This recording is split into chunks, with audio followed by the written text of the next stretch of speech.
रहीम अस्सलाम वालेकुम। अब हम लिखेंगे बे को बे के साथ जोड़ेंगे। तो आधा कत ऊपर लाइन से शुरू करना है और एक छोटा सा मद्दा बनाना है तकरीबन क्वार्टर कलम के साथ।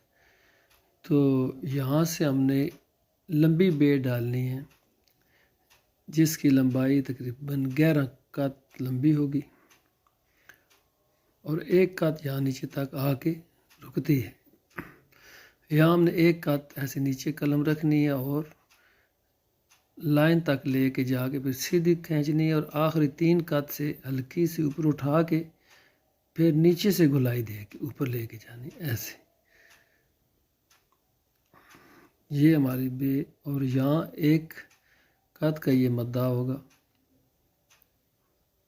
ये 11 कत हो गया और ये आखिर में भी एक कत और दोनों नुक्ते डाल दें।